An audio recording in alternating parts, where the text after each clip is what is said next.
তো আমার নবী ডাক দিয়া বলেন, এ আমার উম্মতেরা, ইবাদত থাকবে কিন্তু ইখলাস থাকবে না। ইবাদত থাকবে, ইবাদতের সৌন্দর্য থাকবে না। এমন কঠিন সময়ের মধ্যে আমি তোমাদেরকে কয়েকটা নিদর্শন বলে দেয়া যায়, কয়েকটা আলামত তোমাদেরকে বলে দেয়া যায়। যখন এই আলামতগুলা তোমাদের সামনে চলে আসবে, তোমরা বুঝতে পারবা পৃথিবীর আয়ু শেষ হয়ে গেছে, পৃথিবীর সময় শেষ হয়ে যাচ্ছে। ওই কঠিন সময়ের মধ্যে তোমাদের তওবা ছাড়া কোনো গতি নাই। আমার নবী অনেকগুলো আলামত বলে গেলেন।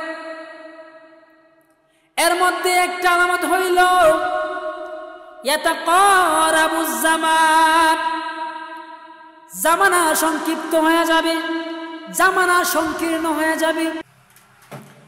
জুনাইদ বাগদাদী রাহমাতুল্লাহি আলাইহি একদিন জোহরের নামাজের পরে উনি একটি জমির পাশ দিয়ে যাচ্ছেন। তো তাকায় দেখে এক কৃষক কৃষিকাজ করার পরে জোহরের নামাজের মুসল্লায় দাঁড়ায় গেছে। জুনাইদ বাগদাদী রাহমাতুল্লাহি আলাইহি তাকায় দেখেন লোকটার নামাজটা এত সুন্দর, এত সুন্দরভাবে সে তারতিব সহকারে সে নামাজ পড়ছে। এটা দেখার পরে উনি ভাবলেন, আহারে আরেকটু আগে যদি আসতাম তাহলে লোকটার ইমাম বানায় লোকটার পিছনে আমি জামাতের সাথে নামাজ পড়ব। যাক, জোহরের নামাজটা পড়তে পারি নাই, আসরের নামাজটা ওই লোকটার ইমামতিতে আমি নামাজটা পড়ব। এই জন্য জুনাইদ বাগদাদী তিনি অপেক্ষা করতে লাগলেন। যখন যথারীতি আসরের নামাজ রক্ত হয়ে গেল, এবার জুনাইদ বাগদাদী রাহমাতুল্লাহি আলাইহি ওই লোকটার কাছে গেলেন, যা বলেন, ভাই আপনার নামাজ পড়ার সিস্টেম অনেক সুন্দর, আপনি যেভাবে নামাজ পড়েন আমার কাছে অনেক ভালো লেগেছে। আমার মনের মধ্যে খুব খাহিশ আপনাকে ইমাম বানায় আপনার পিছনে আমি 4 রাকাত আসরের নামাজ। এবার ওই লোকটা ডাক দেয়া বলে, ও জুনাইদ বাগদাদী, তুমি হইলা বিশ্ববিখ্যাত আলেম, তোমার এলেমের ধারে কাছেও আমার যাওয়ার কোনো যোগ্যতা নাই, তোমার একটি নখের যোগ্যতাও আমার নাই। আমি কেমন করে তোমার নামাজের ইমামতি করব? জুনাইদ বাগদাদী রাহমাতুল্লাহি আলাইহি এবার ডাক দেয়া বলেন, আপনার নামাজটা অনেক সুন্দর, আমি কত মানুষের নামাজ পড়া দেখেছি, কিন্তু আপনার মতো এত সুন্দর করে নামাজ পড়তে কাউকে দেখি নাই। এবার জুনাইদ বাগদাদী যখন জোরাজুরি শুরু করে দিলেন, ওই লোকটা বাধ্য হইয়া নামাজের মুসল্লায় দাঁড়ায় গেলেন। একামত হয়ে গেল, নামাজ শুরু হয়ে গেল। এবার জুনাইদ বাগদাদী রাহমাতুল্লাহি আলাইহি লোকটার পিছনে মুক্তাদি হইলেন। লোকটা যথারীতি সানা আলহামদুলিল্লাহ পড়ে আস্তে আস্তে নামাজ শুরু করলো। যথারীতি নামাজ শুরু হয়ে গেল, কিন্তু জুনাইদ বাগদাদী অবাক হয়ে গেলেন। লোকটা যখন আলহামদু সূরা পড়লো, আলহামদু সূরার সাথে কেরাত পড়লো, কিন্তু এগুলা পড়তে পড়তে রুকুতে যাইতে যাইতে অনেক দেরি হয়ে গেছে। এক রুকুতে যাইতে যাইতে অনেকটা লম্বা সময় হয়ে গেছে। এইভাবে সে 1 রাকাত নামাজ পড়লো, 2 রাকাত নামাজ পড়লো, ঘন্টা পার হয়ে গেল, নামাজ শেষ হয় না। আবার জুনাইদ বাগদাদী রাহমাতুল্লাহি আলাইহি চিন্তায় পড়ে গেলেন, লোকটা যে এত লম্বা নামাজ পড়তেছে, আসরের নামাজে রক্তটা তো চলে যাইতেছে, সূর্যটা লাল লাল হয়ে যাইতেছে। সূর্যটা যখন লাল লাল হয়ে যাবে, ওই সময় আসরের নামাজ পড়া মাত্রই তাহরিমি নিষিদ্ধ সময়। লোকটা যে এত লম্বা সময় পড়তেছে, নামাজটা তো নিষিদ্ধ সময়ের মধ্যে পড়ে যাবে। জুনাইদ বাগদাদী চিন্তায় পড়ে গেলেন। উনি নামাজ ছাড়তেও পারতেছেন না, লোকটা কেউ বাধা দিতে পারতেছেন না। উনি চিন্তায় পড়ে গেলেন, কি করা যায়, কি করা যায়। যথারীতি ওই লোকটা আসসালামু আলাইকুম ওয়া রাহমাতুল্লাহ বলে যখন নামাজটা শেষ করলো, এবার জুনায়েদ বাগদাদী লোকটাকে ধাক্কা দিল, চিৎকার করে বলল, এই মিয়া, এত লম্বা নামাজ পড়তেছো, আরেকটু হলেই তো নামাজটা কাজা হয়ে যাইতো। কারণ আসরের নামাজে রক্তটা যখন চলে যাবে ওই সময় আপনি নামাজ পড়লে তো ওইটা তো কাজা নামাজ হয়ে যাবে। কারণ তিনটা সময় নামাজ পড়া নিষেধ। একটা হচ্ছে সূর্য উদয়ের সময়, একটা সময় হচ্ছে দ্বিপ্রহরের সময়, আরেকটা সময় হচ্ছে সূর্য অস্তের সময়। এই তিন সময়ের মধ্যে নামাজ পড়া নিষেধ। এই তিন সময়ের মধ্যে আপনি নামাজ পড়তে পারবেন না। এই সময়ের মধ্যে নামাজ পড়া মাকরুহে তাহরিমি। সুতরাং জুনায়েদ বাগদাদী একটু রাগান্বিত হয়ে গেলেন যে এই মেয়ে এত লম্বা নামাজ মানুষ পড়ে, নামাজ এত লম্বা করা ঠিক না, যে নামাজ রক্তই চলে যাচ্ছে। এবার ওই সাধারণ কৃষক ডাক দিয়া বলে, ওগো জুনায়েদ বাগদাদী, নামাজ এত লম্বা হয়েছে কারণ নামাজ কবুল করাইতে সময় লাগছে। সুবহানাল্লাহ। নামাজ পড়তে লম্বা সময় লেগেছে কারণ নামাজটা কবুল করাইতে সময় লাগছে। এবার জুনায়েদ বাগদাদী ডাক দেয়া বলেন, তোমার নামাজ কবুল হয় তুমি কি তা বুঝতে পারো? বলে, হ্যাঁ, আমি যখন উজু করতে যাই, উজু করতে যাওয়ার সময় আমি দুই ধরনের উজু করি। একটা হইল জাহিরি উজু আর একটা হইল বাতিনি উজু। জাহিরি উজু হইল আমি সুন্দর করে আমার অঙ্গ প্রত্যঙ্গগুলা ধৌত করি, এইগুলা আমি সুন্দরভাবে পরিপূর্ণ হক আদায় করে ধৌত করি, বিন্দু পরিমাণ কসর করি না। আরেকটা হচ্ছে বাতিনি উজু, আমার মন থেকে আমি দুনিয়ার মহব্বত উঠাইয়া দেই, আমার মধ্যে দুনিয়ার কোনো মহব্বত অন্তরের মধ্যে না ওই সময় জায়গা দেই না। আমি মনে মনে কল্পনা করি আমি আমার রবের সাথে সাক্ষাৎ করার জন্য যাচ্ছি। আমার পায়ের নিচে জাহান্নাম আর আমার আল্লাহ আমাকে দেখতেছেন। এই চিন্তা করে আমি নামাজের মুসল্লায় দাঁড়ায়া যাই।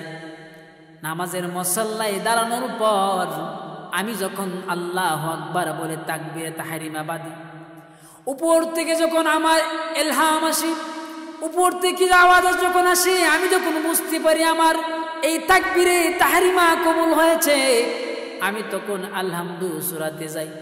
উপর থেকে যখন বুঝতে পারি আমার আলহামদু সূরা কবুল হয়েছে, আমি তখন সূরা ফাতিহার সাথে অন্য একটা সূরা মিলাই। এইভাবে আমি রুকুতে যাই। আমি যখন বুঝতে পারি আমার রুকু আমার আল্লাহ কবুল করেছেন, তখন আমি সেজদাতে যাই। আমি যখন বুঝতে পারি আমার সেজদা আমার আল্লাহ কবুল করেছেন, তখন আমি সেজদা থেকে উঠি। এইভাবে কবুল করাইতে করাইতে নামাজ লম্বা হয়েছে ঠিক, কিন্তু নামাজ কবুল যে হয়েছে বিন্দু পরিমাণ সন্দেহ নাই।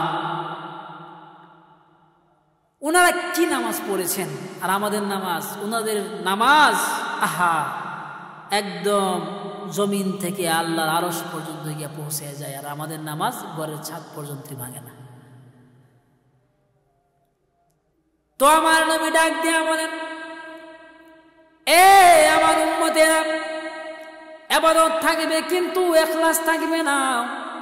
ইবাদত থাকবে, ইবাদতের সৌন্দর্য থাকবে না।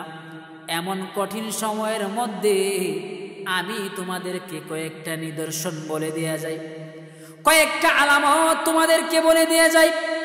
যখন এই আলামতগুলা তোমাদের সামনে চলে আসবে, তোমরা বুঝতে পারবা পৃথিবীর আয়ু শেষ হয়ে গেছে, পৃথিবীর সময় শেষ হয়ে যাচ্ছে। ওই কঠিন সময়ের মধ্যে তোমাদের তওবা ছাড়া কোনো গতি নাই। আমার নবী অনেকগুলো আলামত বলে গেলেন। এর মধ্যে একটা আলামত হইল ইয়াতাকারাবুজ জামান, জামানা সংক্ষিপ্ত হয়ে যাবে, জামানা সংকীর্ণ হয়ে যাবে। রাসূল করিম সাল্লাল্লাহু আলাইহি সাল্লাম বলেন, যে কিছু নিদর্শন তোমাদেরকে আমি বলে দিয়ে যাই, যখন দেখবা যে ইবাদতের মধ্যে খালাসিয়াত থাকবে না, দুনিয়ার কোনো কিছুই তার সুস্থভাবে সুন্দরভাবে কোনো কিছুই চলছে না, তখন তোমাদেরকে কয়েকটা নিদর্শন বলে দেওয়া যায়। যখন তোমরা এগুলো দেখবা, বুঝে নিবা পৃথিবীর আয়ু শেষ। এর মধ্যে একটা হইল ইয়াতাকারাবুজ জামান, জামানা সংকীর্ণ হয়ে যাবে, জামানা সংকীর্ণ হয়ে যাবে। এর দুইটা ব্যাখ্যা পাওয়া যায়। এর মধ্যে একটা ব্যাখ্যা হইল বছরটা হয়ে যাবে মাসের মতো, মাসটা হয়ে যাবে সপ্তাহের মতো, সপ্তাহ হয়ে যাবে দিনের মতো, দিনটা হয়ে যাবে ঘন্টার মতো, ঘন্টা হয়ে যাবে মিনিটের মতো, মিনিট হয়ে যাবে সেকেন্ডের মতো। এইটা তো রূপও করতে বলা হয়েছে। আসলে সময়টা কোন দিক দিয়ে চলে যাবে বান্দা বিন্দু পরিমাণ খবর পাবে না। 4 রাকাত নামাজ পড়তে গেলে বান্দার হাঁটুর মধ্যে ব্যথা এসে যায়, কিন্তু ঘন্টার পর ঘন্টা সিনেমা দেখতে গিয়া ঘন্টার পর ঘন্টা চলে যায়, বান্দার খবর থাকে না। সময়ের কোনো হদিস নাই, সময় চলে যাচ্ছে, বান্দার কোনো হদিস নাই। গত বছর রমজান আসছিল, এই বছর রমজান চলে আসছে। গত বছর ঠিক এমন টাইমে মনে হচ্ছে যে রমজান আসছিল, মনে হচ্ছে যে এই মাত্র কয়েক মাস আগে রমজান চলে আসছে। আহা, তো সময় সংকীর্ণ হয়ে যাবে। দুইটা ব্যাখ্যা পাওয়া যায়। এর মধ্যে একটা হচ্ছে সময় একদম দিনটা ছোট হয়ে যাবে। আর আধুনিক বিজ্ঞান প্রমাণ করেছে পৃথিবী তার সৌরজগতের অক্ষমণ্ডল থেকে আস্তে আস্তে সরে যাচ্ছে। এর প্রভাবে প্রত্যেকটা দিন একটু একটু করে সময় সংক্ষিপ্ত হচ্ছে, সময় সংকীর্ণ হয়ে যাবে। এর 2 নম্বর ব্যাখ্যা, এর অর্থ হচ্ছে সময়ের বরকত কমে যাবে, সময়ের বরকত নষ্ট হয়ে যাবে। আগে আপনি 1 ঘন্টায় যে কাজটা করতে পারতেন, এখন 3 ঘন্টা 4 ঘন্টা সেই কাজটা করা যায় না। কৃষি কাজের দিকে তাকান, 2 জন লোক দিয়া যে কাজটা আপনি চাষাবাদ করতে পারতেন, এখন 4 জন 5 জন কামলা দিয়াও সেই কাজটা করানো যায় না। এর দ্বারা বোঝা যায় সময়ের বরকত নষ্ট হয়ে যাচ্ছে। আমার ভাইয়েরা, বেশি দিনের কথা নয়, মাত্র কিছুদিন আগের কথা, 8 থেকে 10 বছর আগের কথা, বা 15-20 বছর আমাদের মুরব্বীদের কাছ থেকে আমরা শুনেছি। এই যে ভৈরবের মধ্যে তখন রোলার কোস্টার, খুব লক্কর জক্কর কয়েকটা বাস চলতো ঢাকার দিকে গুলিস্তান যেত। আস্তে আস্তে জায়গায় জায়গায় থেমে থেমে থেমে থেমে থেমে থেমে ঢাকা যাইত। এরপর দেখা যায় যে 2-3 ঘন্টার মধ্যে গুলিস্তান গিয়ে পৌঁছাই দিছে। আস্তে আস্তে যাওয়ার পরেও 2-3 ঘন্টায় গুলিস্তান যাওয়া গেছে। আর এখন গাউসিয়ার জামে পড়লে কয়েক ঘন্টা, ঘন্টার পর ঘন্টা চলে যাচ্ছে, দিন চলে যাচ্ছে। এই জন্য সময়ের বরকত নষ্ট হয়ে যাবে। ইয়াতাকারাবুজ জামান, আমার নবী বলেন সময় সংকীর্ণ হয়ে যাবে। তোমরা যখন এই সময়টা যখন বুঝতে পারবা, তোমরা বুঝে নিবা পৃথিবীর আয়ু শেষ হয়ে গেছে। 2 নম্বর হলো ইকুবাদু ইলমুহু, মানুষের ইলম কমে যাবে। অশিক্ষিত অযোগ্য লোকেরা সমাজের নেতৃত্ব দেবে, যোগ্য লোকেরা বঞ্চিত হয়ে যাবে। আস্তে আস্তে যোগ্য লোকের সম্মান কমে যাবে, অযোগ্য লোকেরা নেতৃত্ব দিতে থাকবে। ইলম কমে যাবে, ইলম কমে যাবে। সিরিজ দিয়ে যেভাবে রক্ত বের করা হয় সেইভাবে ইলমকে উঠায় নেওয়া হবে না, ইলম কমে যাবে। এর ব্যাখ্যায় পাওয়া যায় আল্লাহ পাক রব্বুল আলামিন একজন একজন করে আলেম আল্লাহ উঠায় নেবেন, আর একজন আলেমের মৃত্যুর সাথে সাথে আল্লাহ পাক রব্বুল আলামিন তার কাছে যে সমস্ত ইলম ছিল সেগুলোকে আল্লাহ আস্তে আস্তে উঠায় নেবেন। কারণ মওতুল আলিমি মওতুল আলাম, একজন আলেমের মৃত্যু মানে একটা দুনিয়ার মৃত্যু।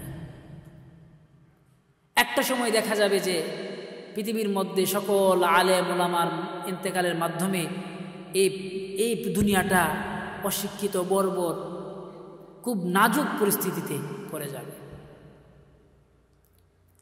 আলেম আজকে অনেক পাওয়া যায়, ফখরে বাঙ্গালের মতো আলেম পাওয়া যায় না।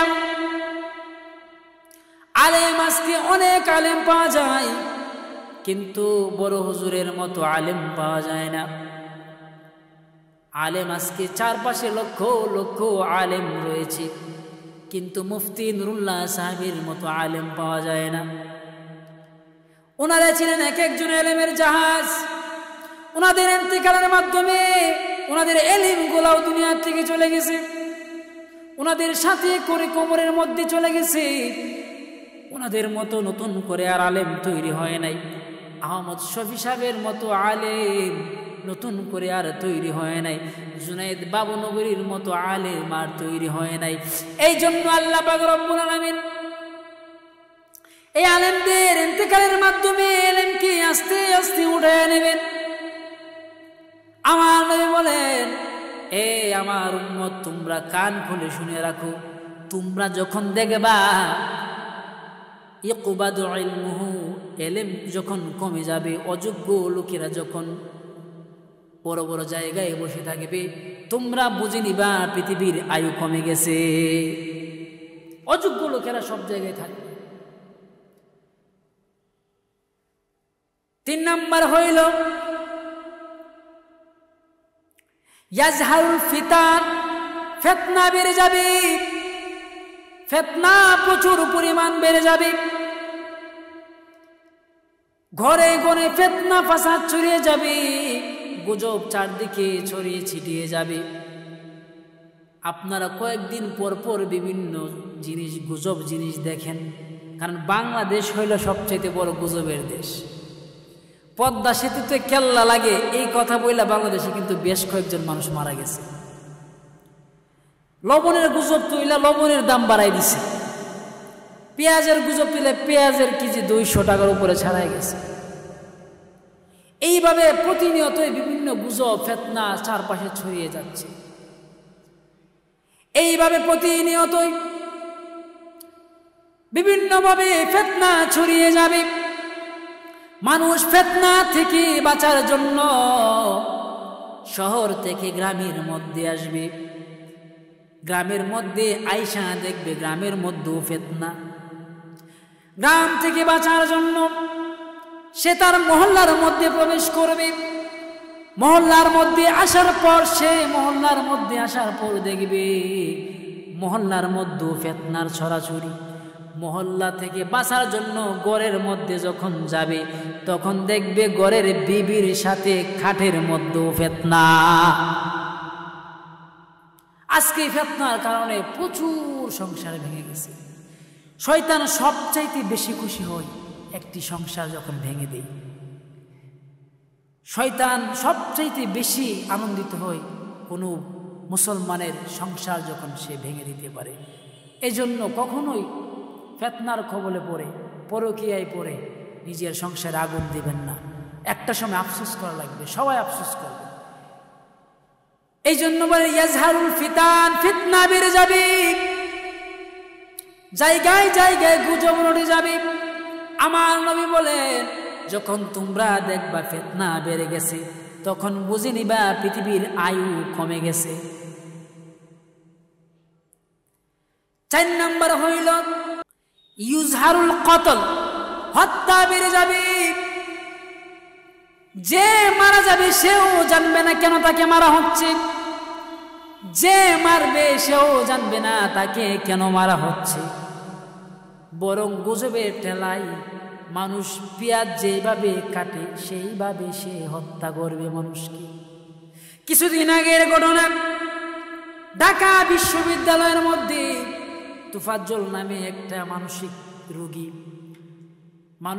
রোগী একটা ছেলে, সে ক্যাম্পাসের ভিতরে যখন ঢুকলো তাকে খাওয়াইলো দাওয়াইলো। ঢাকা বিশ্ববিদ্যালয়ের শিক্ষিত ছেলেরা তাকে খাওয়াইলো পড়াইলো, আদর আপ্যায়ন তারা করলো। কিন্তু এক সময় খাওয়ানোর পর পিটায়া তাকে হত্যা করা হয়েছে। তুফাজ্জল জানে না কেন তাকে হত্যা করা হয়েছে। যারা গণধোলাই দিয়া তাকে হত্যা করেছে তারাও জানে না কেন তাকে হত্যা করা হইল, কেন তারা তাকে মারল। এই জন্য আমার নবী বলেন ইয়াজহারুল কতল, হত্যা বেড়ে যাবে। আর যখন তোমরা দেখবা জিনিসপত্রের মূল্য থাকবে, মানুষের মূল্য থাকবে না, অহরহ খুন খারাপি হত্যা যখন সংঘটিত হবে, তখন বুঝে নিবা পৃথিবীর আয়ু কমে গেছে। এই স্বৈরাচারীর আমলে দেখেন হাজার হাজার ছাত্র জনতা, তাওহীদি জনতাকে তারা হত্যা করেছে।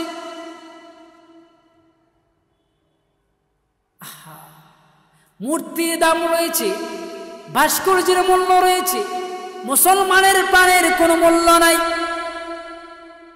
ভাস্কর্যের মূল্য রয়েছে, মুসলমানের প্রাণের কোনো মূল্য নাই। পাখির মতো গুলি করে নির্বিচারে হত্যা করেছে। শাপলা চত্বরে ঘটনা দেখেন, পাখির মতো গুলি করে আলিমদেরকে হত্যা করা হয়েছে। আবার আপনি মোদী বিরোধী আন্দোলনে দেখেন ব্রাহ্মণবাড়িয়ার মধ্যে প্রায় 20 জনের মতো মাদ্রাসার তালেবে ইলমকে শহীদ করা হয়েছে। 20 জনের মতো মাদ্রাসার তালেবে ইলমকে শহীদ করা হয়েছে। এইভাবে প্রতিনিয়তই পাখির মতো মানুষ মারা যাচ্ছে, কোনো বিচার নাই, কোনো বিচার দেওয়ার জায়গাও ছিল না। আর এই অবস্থাটা আমার রাসূল 1400 বছর আগে বলে গেছেন। আমার নবী বলেন যখন তোমরা দেখবা হত্যা বেড়ে গেছে, যখন তোমরা দেখবা হত্যা মারাত্মক আকারে বেড়ে গেছে, তখন বুঝে নিবা পৃথিবীর আয়ু কমে গেছে। তো গেল 4টা। 5 নম্বর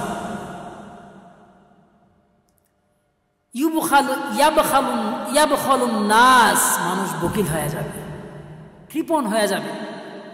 ইয়াবখালুন নাস, মানুষ বকিল হয়ে যাবে। আমার নবী বলেন মানুষ এতটাই কৃপণ হয়ে যাবে যখন মানুষ আর নিজের পকেট থেকে সে কোনো কিছু খরচ করার কোনো ইচ্ছাই তার থাকবে না, তখন বুঝে নিবা পৃথিবীর আয়ু কমে গেছে। আমার নবী বলেন মানুষ বকিল হয়ে যাবে, মানুষ তার পকেট থেকে আল্লাহর রাস্তায় খরচ করবে না, গরিব অসহায় মানুষকে দান করবে না, মানুষকে আল্লাহর রাস্তায় সে দান করবে না, আল্লাহর রাস্তায় জিহাদে সে খরচ করবে না। অথচ আমার নবী বলেন তোমরা মানুষকে এমন ভাবে দান করো, তোমার ডান হাত দিয়ে দান করো, বাম হাত যেন সেই খবর না জানে। কিন্তু আজকে আমরা একটা শাড়ি যদি বাড়তে চাই, শাড়ি যদি জাকাত দিতে চাই, শাড়ি যদি দান করতে চাই, তাইলে আগে 3 গ্রাম মাইক দিয়ে অ্যানাউন্স কইরা দেই। কিছুদিন আগে গত বছরের ঘটনা, ময়মনসিংহের এক শিল্পপতি প্রায় কয়েক হাজার শাড়ি বাঁটবে, মাইক দিয়ে অ্যানাউন্স করে দিছে আপনারা আসেন, আপনাদের জন্য শাড়ি বাটা হবে। ওই শাড়ি আনতে গিয়া এত বেশি গাদাগাদি অবস্থা হয়েছে যে পায়ে পিষ্টে হয়ে প্রায় 4 জন মানুষ মারা গেছে। মানুষ কতটা কৃপণ হয়ে গেছে, মানুষ পকেটের টাকা খরচ করতে রাজি না, অযথা আজে বাজে প্রচুর হাজার হাজার টাকা খরচ করে ফেলবে। কিন্তু যদি যখনই মাদ্রাসার পক্ষ থেকে চাঁদার জন্য একটা রিসিট ধরাই দিবে, হুজুর পকেটের অবস্থা বেশি ভালো না, এই অবস্থা। আমার ভাইরা, আমার নবী ডাক দেয়া বলেন ইয়াবখালুন নাস, মানুষ বকিল হয়ে যাবে, মানুষ কৃপণ হয়ে যাবে, মানুষ তার পকেট থেকে আল্লাহর রাস্তায় খরচ করতে সাহস করবে না। আমরা এমন কৃপণ হয়েছি লক্ষ লক্ষ টাকা গান বাজনায় খরচ করতে পারি, কিন্তু মাদ্রাসার মধ্যে মসজিদের মধ্যে 5 টাকা দিতে বেজার। কাল কঠিন কিয়ামতের দিন আল্লাহ পাক রব্বুল আলামিন বান্দাকে সামনে আনার পরে বলবেন, এ বান্দা আমি আল্লাহ ক্ষুধার্ত ছিলাম, তোমরা আমি আল্লাহকে খাওয়াও নাই, আমি আল্লাহ পিপাসার্ত ছিলাম, তোমরা আমি আল্লাহকে পানি পান করাও নাই। আমি আল্লাহ ঋণগ্রস্ত ছিলাম, তোমরা আমি আল্লাহকে ঋণ পরিশোধ করার তোমরা আমি আল্লাহর ঋণ পরিশোধ করো নাই। আমি আল্লাহ অভাবে ছিলাম, তোমরা আমার অভাব দূর করো নাই। আমি প্রচন্ড সমস্যায় জর্জরিত ছিলাম, কিন্তু তোমরা টাকা পয়সা দিয়ে আমাকে সাহায্য করো নাই। এবার বান্দা ডাক দেয়া বলবে, ওগো রব্বুল আলামিন, আপনার তো কোনো খাবার লাগে না, আপনার তো কাপড় পোশাক পরিচ্ছদ লাগে না, আপনার তো কোনো কিছুর প্রয়োজন নাই, তাইলে আপনাকে আমরা কিভাবে সাহায্য করব? আমার আল্লাহ ডাকে দেয়া বলেন, তোমার প্রতিবেশী একজন না খায় ছিল, তোমরা যদি তাকে খাওয়াইতা আমি আল্লাহকে খাওয়ানো হয়তো। তোমার এক বন্ধু ঋণগ্রস্ত ছিল, তুমি যদি তার ঋণ পরিশোধ করে দিতা আমি আল্লাহর ঋণ পরিশোধ করা হইতো। তুমি তোমার এক বাড়ির সহপাঠী প্রতিবেশীর ছেলে, বাপ নাই, তার ঈদের জামা কেনার মতো টাকা ছিল না, ঈদের জামা ছিল না, তুমি যদি তাকে একটা জামা কিনা দিতা, কাপড় কিনা দিতা, এক গরিবের কম্বল নাই, তুমি কম্বল কিনে দিছো, তোমরা যদি তাকে সেইটা করে দিতা তাইলে আমি আল্লাহকে স্বয়ং কম্বল কিনে দেওয়া হইতো। ইয়াবখালুন নাস, মানুষ বখিল হয়ে যাবে, কৃপণ হয়ে যাবে। আর আমার নবী ডাক দিয়া বলেন, হে আমার উম্মত, তোমরা যখন দেখবা মানুষ তার পকেট থেকে সম্পদ খরচ করছে না, তখন বুঝে নিবা পৃথিবীর আয়ু শেষ হয়ে গেছে। আপনাদের কাছে জানতে চাই, এই যে এই 5টা আলামত বললাম কিয়ামতের, এই প্রত্যেকটা আমল আমাদের মধ্যে আছে না নাই?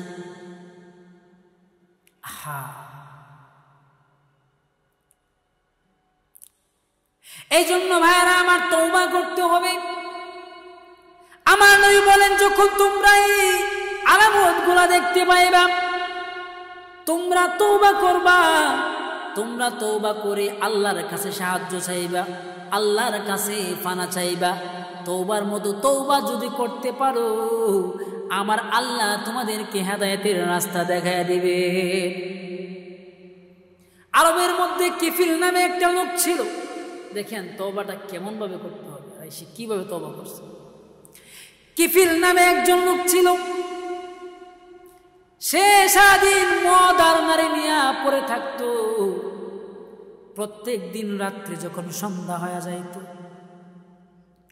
প্রত্যেক দিন রাত্রে সে বাজারের মোড়ে চলে যাইত, সোনাইখানাতে চলে যাইত, ওইখান থেকে বাছাই করে করে 10,000 দিরহাম দিয়া সে প্রত্যেক দিন রাতের জন্য একটা করে মেয়ে নিয়ে যাইত, আর ওই মেয়ের সাথে প্রত্যেক দিন তার রাত্রটারে রঙিন বানাইতো। এইভাবে তার অনেক দিন পার হয়ে গেল। একদিন গভীর রজনীতে আবার সে সরাইখানায় চলে গেল।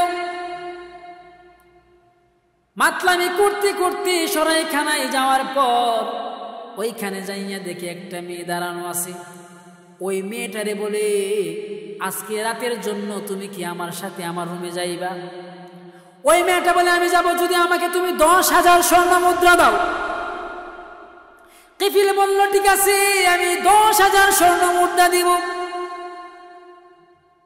10,000 স্বর্ণ মুদ্রা তোমাকে দেওয়া হবে, আমি তোমার সাথে, তুমি আমার সাথে রুমের মধ্যে আসো। যথারীতি ওই মহিলাটা তার রুমের মধ্যে চলে গেল। কিফিল যখন ওইখানে চলে গেল, ও মহিলাটাকে যখন সে স্পর্শ করতে যাবে, ওই মহিলাটা ডুকরাইয়া ডুকরাইয়া কান্না করতে লাগলো। জার জার করে চোখের পানি ছেড়ে দিল। এবার কিফিল ডাক দিয়ে বলে, এ মহিলা, তোমাকে তো আমি জোর করে এখানে আনে নাই, তোমাকে তো জোর করে আমার সামনে বসানো হয় নাই, তোমাকে তো জোর করে আমি বাধ্য করি নাই আমার সাথে থাকার জন্য। তুমি স্বর্ণ মুদ্রা নিয়েছো, আর আমি তার বিনিময়ে তোমাকে আমার জন্য নিয়ে আসছি, তাইলে তুমি কেন কান্না করতেছো? এবার ওই মহিলা ডাক দেয়া বলে, এ যুবক শুন, আমি জীবনে কোনোদিন পর পুরুষের সামনে যাই নাই, নবী বংশের মেয়ে আমি, জীবনে কোনোদিন পর পুরুষের সামনে যাই নাই, কোনোদিন কেউ আমাকে দেখে নাই, কেউ আমাকে স্পর্শ করে নাই, কোনোদিন কারো সামনে যায় নাই, সর্বদাই নিজের ইজ্জতের হেফাজত করেছি। আজকে 4 দিন ধরে আমার পেটে খাবার নাই, আমি আর ক্ষুধার জ্বালা সহ্য করতে পারি না, এই জন্য বাধ্য হইয়া নিজের ইজ্জত বিক্রি করে দিয়া তোর কাছে আসলাম। কিন্তু এরপরেও আমার আল্লাহ তাআলার বই হচ্ছে, আমার আল্লাহ আমাকে ক্ষমা করবেনি, আল্লাহ আমাকে ক্ষমা করবেনি। আমি চিন্তায় পড়ে গেলাম, আমার আল্লাহ কাল কঠিন কিয়ামতের দিন আমার সাথে কি হিসাব নিকাশ করবে। এই কথা শোনার পরে, আল্লাহর নামটা শোনার পর কিফিলের অন্তরাত্মা কেঁপে উঠল, কলিজা কেঁপে উঠল। হঠাৎ করে সে, তার মন যেন কেমন হয়ে গেল, তার চোখ দিয়া জার জার করে চোখের পানি ছেড়ে দিল। কিফিল মনে মনে চিন্তা করল, হাজার হাজার শত শত টাকা পয়সা নষ্ট করলাম খারাপ কাজের জন্য, 1 টাকার জন্য আমার কোনোদিন আফসোস লাগে নাই, আল্লাহ তাআলার ভয় আসে নাই। কিন্তু এই মহিলা জীবনে কোনোদিন খারাপ কাজ করে নাই, একটু খারাপ কাজের জন্য তার অন্তর কেঁপে উঠেছে। আবার কিফিল মনে মনে বলল, যা জীবনে যা করছি সব থেকে পরিত্রাণ নিয়া, সব কিছু বাদ দিয়া আজকে থেকে তওবা করে ভালো হয়ে গেলাম, আর জীবনে কোনোদিন কোন নারীর কাছে যাব না। এই কথা বলার পরে ওই মহিলাকে ডাক দিয়ে বলে, ও মহিলা, তুমি আজাদ, তোমাকে যে 10,000 স্বর্ণ মুদ্রা দেওয়া হয়েছে তুমি এইগুলা নিয়ে যাও, আর আমার সাথেও তোমার রাত্র থাকতে হবে না, আজকে থেকে তুমি মুক্ত হয়ে গেলা, আমার সাথে তোমার থাকতে হবে না, তোমাকে আমি আজকের জন্য আজাদ করে দিলাম। এই কথা বলে কিফিল বাসায় চলে গেল। পরের দিন সে যখন তার বাসার মধ্যে যখন ঘুমাইল, রাতের বেলা তার বাসার ছাদ ভেঙে তার ইন্তেকাল হয়ে গেল। ইন্না লিল্লাহি ওয়া ইন্না ইলাইহি রাজিউন।